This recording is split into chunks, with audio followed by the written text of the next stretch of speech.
જો તમારે છે ને પેલું છીણવું ના હોય ને તો આવી રીતે ચોપરમાં કરી નાખવાનું વેરી હા ચીઝ અને એટલે એને એવું ખાવું છે ચીઝ સાથે પરાઠા મસાલા સાથે લીધું છે થોડું અહીંયાથી ફાટી ગયું પણ ચાલે છે ને સ્પાઈસી હે બોલો બોલો બોલો મરચું ખાધું ને એવું લાગે પણ ટેસ્ટ કેવો છે મસાલાનો ટેસ્ટ જોરદાર છે ગુડ મોર્નિંગ જય શ્રી કૃષ્ણ જય સ્વામિનારાયણ જો આજની મોર્નિંગ ધોધમાર વરસાદ સાથે શરૂ થઈ ગઈ છે અત્યારમાં જો કેટલો વરસાદ આવે છે અહીંયાથી દેખાશે બરાબર અહીંયા અમારે શું કહેવાય ગમે ત્યારે વરસાદ આવી જાય અહીંયા જો સવારમાં આખું બસ સ્ટોપ કોઈ તોડી નાખ્યું છે ઘાસ આખા છે આ કેવા નોટી લોકો છે અહીંયા ચલો અમારી બસ આવી ગઈ છે આખી બસ ખાલી છે જો અત્યારે કોઈ જ નથી મારી સિવાય અહીંયા ઉપરના ફ્લોર ઉપર આજે વરસાદ છે તો લોકો છે ને ટ્રાન્સપોર્ટેશન ઓછું યુઝ કરે બધા કાર લઈને જાય કે કરે બહુ જવું હોય વેધર ત્યારે જો બસમાં કાંઈ દેખાશે જ નહીં આખું ફોગી થઈ ગયું છે જો આ લોકોનું છે ને ન્યૂ યર આવે છે ને તો જો ડેકોરેશન કર્યું છે સરસ ચાલો જો ઘરે આવી ગઈ છું ફ્રેશ પણ થઈ ગઈ છું અને આજે બનાવવાનું છે મારે કોલીફ્લાવરના એટલે શું કહે ફુલાવરના પરાઠા ગોબી પરાઠા હિન્દીમાં મેં અહીંયા આ ઘરે આવ્યા પછી મેં ક્યારેય નથી બનાવ્યા ગોબી પરાઠા જે ફર્સ્ટ ટાઈમ બનાવવાની છું તો ફૂલ રેસીપી તમને આપીશ તો જો બન્યા રહેજો મારા વિડીયોમાં અને વિડીયો જો ગમે તો લાઇક શેર અને મારી યુટ્યુબ ચેનલને સબસ્ક્રાઈબ કરવાનું ના ભૂલતા તો હું કોલીફ્લાવરના પરાઠા બનાવવાનું સ્ટાર્ટ કરી દઉં હું એને ગ્રેટ નહીં કરું પેલામાં ડાયરેક્ટ ચોપર છે ને એમાં હું ડાયરેક્ટ એટલે એમાં ગ્રેટ જ થઈ જશે એટલે પેલું નોર્મલી છીણીથી કરવું પડે ને એવું નહીં કરું અને જો હું છે ને બદામ પલાળીને જાઉં મને એમ થાય કે મારો છોકરો ખાશે પણ મમ્મા આપે ને તો જ ખાય ને ત્યારે જો અહીંયા એમ જ પડી છે ચાલો તો કોલીફ્લાવરને છે ને જો આવી રીતે કરી નાખ્યું છે કટકા અને હું એને હવે ગરમ પાણીમાં મીઠું નાખી અને રહેવા દઈશ થોડી વાર એટલે શું કે એનું કંઈ પણ હોય તો બધું નીકળી જાય બહાર એટલે કોલીફ્લાવર બરાબર ધોવું પડે ઓલવેઝ ગરમ પાણીમાં મીઠું નાખીને તો સરસ થઈ જાય ચાલો એ કરી લઉં ત્યાં સુધીમાં હું બીજું બધું રેડી કરી નાખું આદુ મરચાં લસણની પેસ્ટ નાખવાની છે તો એ બધું રેડી કરી દઉં ચલો જો કોલીફ્લાવરના પરાઠામાં આ સરસ મજાનું ધોઈને રેડી થઈ ગયું છે અહીંયા મેં આદુ મરચાં લસણ લીધું છે પેસ્ટ બનાવીશ અહીંયા લીલા ધાણા પણ રેડી કરી દીધા છે તો આ બધું છે ને આમ જ ક્રશ કરી નાખીશ ગ્રાઇન્ડરમાં આ પેલું ચોપર છે એટલે મીન્સ પ્રોપર પેલું પ્યુરી ના થાય એટલે ચાલશે આને એમાં કરી નાખીશ જો તમારે છે ને પેલું છીણવું ના હોય ને તો આવી રીતે ચોપરમાં કરી નાખવાનું વેરી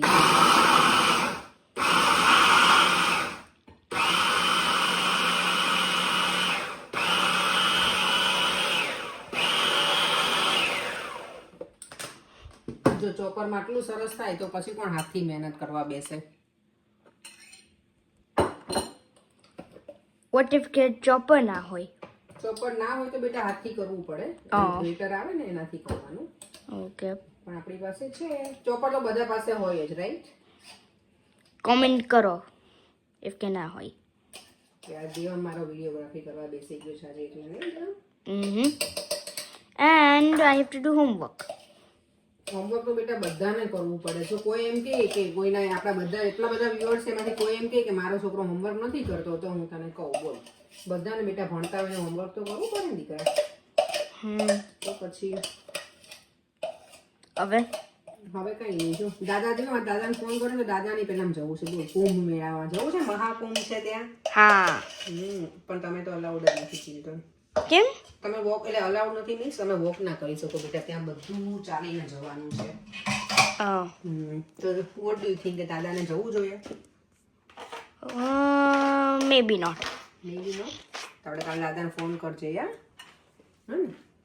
ઓકે મસાલો વઘારવા માટે થોડું ઓઇલ લીધું છે એટલે આને વઘારવા મીન્સ કે આદુ મરચાં અને લસણ છે ને થોડું એનું કાચાપણું હોય ને જતું રહે અને કૂક નથી કરવાનું કોલીફ્લાવરને કૂક કરે ને તો પછી એનો ટેસ્ટ જે આવવો જોઈએ ને પરાઠાનો એવું ના આવે તો પ્રોપર કૂક નથી કરવાનું અને ફાસ્ટ રહેશે ખાલી મસાલા અંદર મિક્સ થઈ જાય ને ત્યાં સુધી રાખવાનું છે હું બતાવું છું આગળ અને અહીંયા મારો લોટ પણ રોલીને રેડી થઈ ગયો છે એકદમ આવું સોફ્ટ રાખવાનું ઇઝીલી તમે રોલ કરી શકો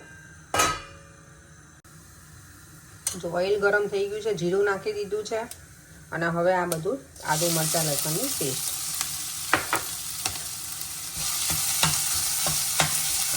અને થોડી વાર આમને મિક્સ કરી અને સતરાવા દેવાનું, પછી કોલીફ્લાવર નાખવાનું. અહીંયા જો મેં કોલીફ્લાવર નાખી દીધું અને પછી એમાં હળદર, ધાણા જીરું, ગરમ મસાલો, મીઠું અને થોડું મેં લાલ મરચું નાખ્યું. બહુ નથી નાખ્યું કારણ કે મેં ઓલરેડી લીલા મરચાંની પેસ્ટ વધારે નાખી છે એટલે. બસ આને હવે ફાસ્ટ ગેસે 1 જ મિનિટ રાખવાનું અને પછી ગેસ બંધ કરી દેવાનો.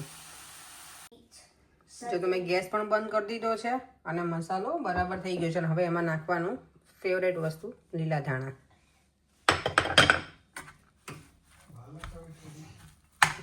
પંદર મિનિટ જેવું થશે. પર એને લાગી છે ભૂખ એટલે પૂછે છે કેટલી વાર લાગશે એમ. મને બી. તને બી? અહીંયા પાછળ બેકગ્રાઉન્ડમાં જો દેવા મેં છે કે મને બી ભૂખ લાગી છે. હમણાં ફટાફટ બનાવું જ છું બેટા. આ મસાલો બની જાય ને પછી એને થોડો ઠંડો થવા દેવાનું અને પછી પરાઠો વણવાનું સ્ટાર્ટ હવે કરી દઉં છું. અને દેવની શું કહેવાય ફરમાઈશ હતી કે એને ચીઝવાળું ખાવું છે. આ મસાલો થોડો મારો સ્પાઇસી છે. ચીઝ અને મસાલો. હા, ચીઝ અને એટલે એને એવું ખાવું છે ચીઝ સાથે પરાઠા મસાલા સાથે એમ. તો ચાલો પેલા દેવમને બનાવી અને એને આપી દો. એને બહુ ભૂખ લાગી છે એટલે. તો મેં છે ને આટલી રોટલી વણી લીધી છે અને એમાં સ્ટફિંગ કરીશ હવે જે બનાવ્યું છે એનું કોલીફ્લાવરનું. પંજાબી લોકો આ પરાઠા બહુ જ ખાય. ગોબીના પરાઠા કે અને મારા આંટીના ઘરે રહેતી ને ત્યારે એ બહુ બનાવતા. એમાં ઓનિયન પણ નાખતા. મેં ઓનિયન નથી નાખી. અને જો દેવા માટે ભરપૂર ચીઝ. તમને બહુ ઉધરસ કરાવી દીધી ને પરે? બહુ જબરજસ્ત વઘાર કર્યો. સ્પાઇસી હોય ને એટલે વઘાર નહીં.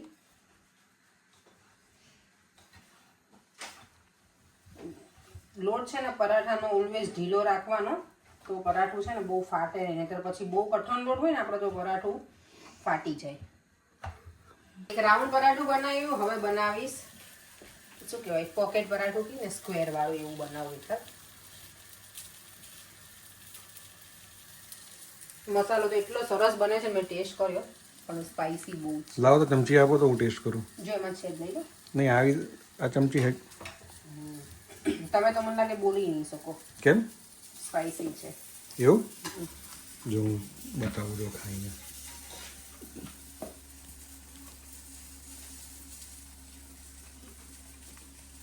છે ને સ્પાઇસી?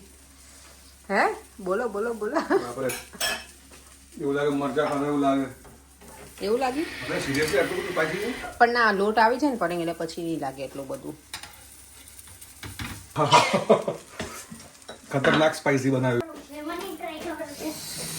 દેવન બહુ સ્પાઇસી છે. એમ ના તું નહીં કરતો બેટા મસાલો. સખત સ્પાઇસી છે. એવું લાગે મરચું ખાધું ને એવું લાગે. પણ ટેસ્ટ કેવો છે મસાલાનો?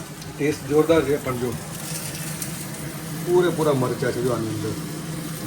ના ના તો હવે ધાણા છે.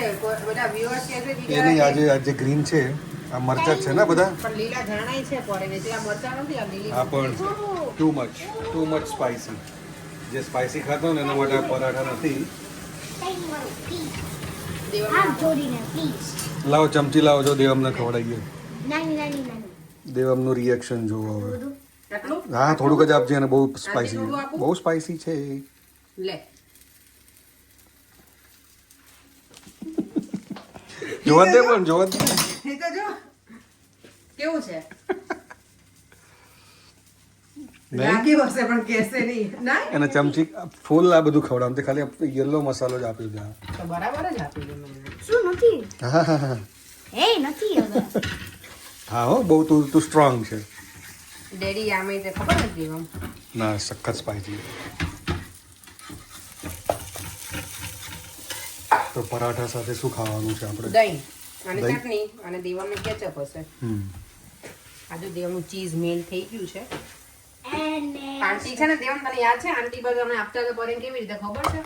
આખું શેકે મસ્ત રીતે પછી પાછા ઉપર બરાબર ઘી લગાવીને દેવમને આપી જતા બીજા ડબ્બા. સરસ બનાવીને આપતા આંટી. હવે છે ને આ પોકેટ પરાઠા માટે મેં રેડી કરી દીધું છે. આઈ હોપ કે બરાબર બને. જેને કાંઈ શેપ ના આવડતા હોય ને એને પછી એ શેપ કહી દેવાનું કે આવો રેક્ટેંગલ ટ્રાયેંગલ જે પણ બને એ ચાલી જાય. જો આ સ્ક્વેર પરાઠું એકદમ પ્રોપર શેપમાં બનાવી દીધું છે. થોડું અહીંયાથી ફાટી ગયું પણ ચાલે. અને ક્યારેક તમને એવું લાગે ક્યાંકથી જાડું છે તો હાથથી તમે ટેપ ટેપ કરી શકો. જો આ બળી ના જાય. ના ના નહીં બળે. આલુ પરાઠા જેવું લાગે. આમાં મેં ઘી નથી લગાવેલું, તેલ નથી લગાવ્યું. દેવામાં છે ને ઘી લગાવી નાખી થોડું એટલે હવે શેકાઈ એક બાજુ આવો ને એક બાજુ વ્હાઈટ. એમાં મેં ઓઇલ નથી લગાવ્યું ને એટલે એવું લાગે પડે. દેવામને મેં ઓહ, હવે તીખું લાગ્યું. હવે તીખું લાગ્યું ને દેવામ? દેવામને છે ને પ્રોપર ઘી લગાવી અને